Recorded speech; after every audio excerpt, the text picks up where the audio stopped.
Olectra Greentech के शेयरों में भारी गिरावट, 10,000 करोड़ का हर्डर रद्द होने से हड़कंप। ओलेक्ट्रा ग्रीनटेक के शेयर मंगलवार सुबह करीब 8% गिर गए, जब महाराष्ट्र सरकार ने 5,150 इलेक्ट्रिक बसों का 10,000 करोड़ रुपए का हर्डर रद्द कर दिया। परिवहन मंत्री प्रताप बाबूराव सरनाइक ने कहा कि कंपनी समय पर बसें देने में नाकाम रही।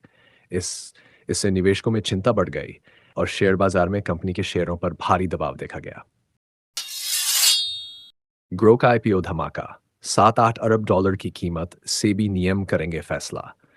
भारत की सबसे बड़ी स्टॉक ब्रोकिंग कंपनी ग्रो ने आईपीओ के लिए सेबी के पास गोपनीय दस्तावेज जमा किए हैं। कंपनी 700 से 1,000 मिलियन डॉलर जुटाने की योजना बना रही है, जिसकी वैल्यूएशन 7-8 अरब डॉलर हो सकती है। यह पैसा तकनीक और बिजनेस बढ़ाने में लगेगा। लेकिन सेबी के नए एफएनओ नियम, जो छोटे निवेशकों की सट्टेबाजी पर रोक लगाते हैं, ग्रो के आईपीओ की सफलता को प्रभावित कर सकते हैं। बीएसएनएल की शानदार वापसी, 18 साल बाद लगातार 2 तिमाहियों में 280 करोड़ का मुनाफा। सार्वजनिक क्षेत्र की कंपनी बीएसएनएल ने 18 साल बाद शानदार वापसी की है।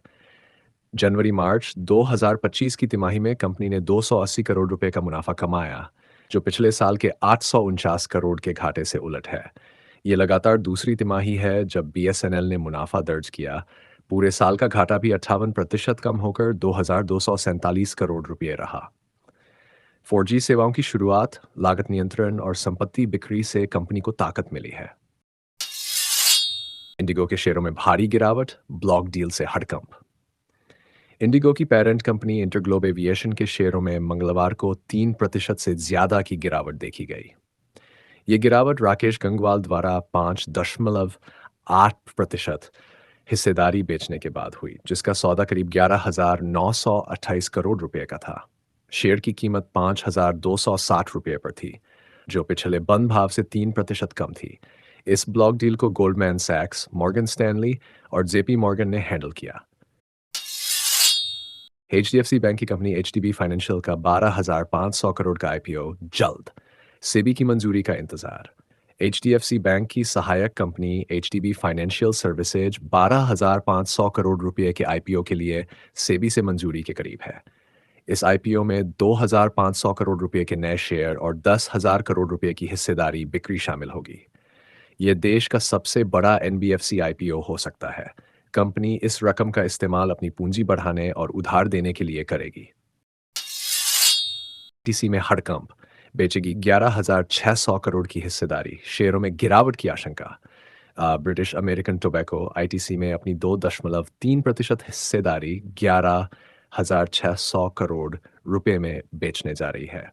यह सौदा ब्लॉक डील के जरिए होगा, जिसमें शेयर की कीमत 400 रुपये तय की गई है, जो मौजूदा बाजार मूल्य से 8% कम है। सिटी और गोल्डमैन सैक्स इस डील को संभाल रहे हैं। इस खबर से आईटीसी के शेयरों में हलचल की उम्मीद है। आरटीसी का 10,000 करोड़ का ई बस सौदा रद्द, देरी से नाराज मंत्री, नई कंपनियों की तलाश शुरू। महाराष्ट्र के परिवहन मंत्री प्रताप सरनाइक ने एमएसआरटीसी के 10,000 करोड़ रुपए के इलेक्ट्रिक बस सौदे को रद्द करने का आदेश दिया है। यह सौदा ओलेक्ट्रा ग्रीनटेक और एविट्रांस को 5,150 बसें सप्लाई करने के लिए दिया गया था, लेकिन समय पर डिलीवरी न होने के कारण यह फैसला लिया गया। एमएसआरटीसी ने कंपनी को 7 नोटिस जारी किए और 4 करोड़ रुपए का जुर्माना भी लगाया।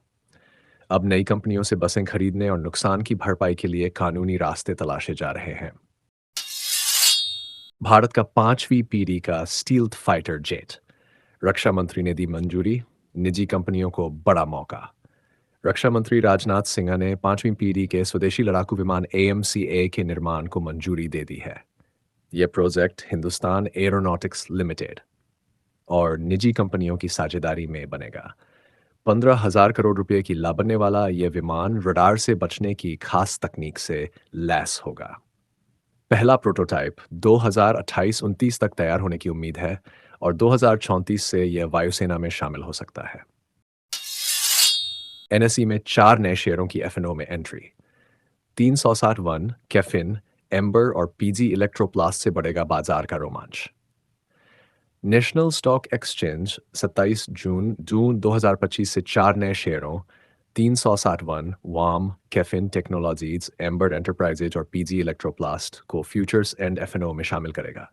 ये कदम तब उठाया जाएगा जब ये कंपनियां सेबी के नियमों को पूरा करेंगी। जियो ब्लैक रॉक को म्यूचुअल फंड के लिए सेबी की हरी झंडी। अब निवेश होगा आसान। जियो फाइनेंशियल सर्विसेज और ब्लैक रॉक की साझा कंपनी जियो ब्लैक एसेट मैनेजमेंट को सेबी ने म्यूचुअल फंड व्यवसाय शुरू करने की मंजूरी दे दी है। ये कंपनी डिजिटल तरीके से सस्ते और नए निवेश विकल्प लाएगी। सिद्ध स्वामीनाथ को कंपनी का एमडी और सीईओ बनाया गया है। ये कदम भारत में निवेश को और आसान व सुलभ बनाने की दिशा में बड़ा कदम है।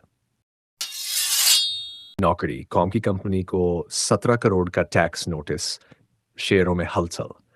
नौकरी कॉम की पेरेंट कंपनी इन्फो एड्स को आयकर विभाग ने 17.5 करोड़ रुपए का टैक्स डिमांड नोटिस भेजा है। ये नोटिस 2023-24 के लिए है और कर्मचारी स्टॉक ऑप्शन खर्चों को अस्वीकार करने के कारण जारी हुआ। कंपनी इस नोटिस की समीक्षा कर रही है और अपील करने पर विचार कर रही है।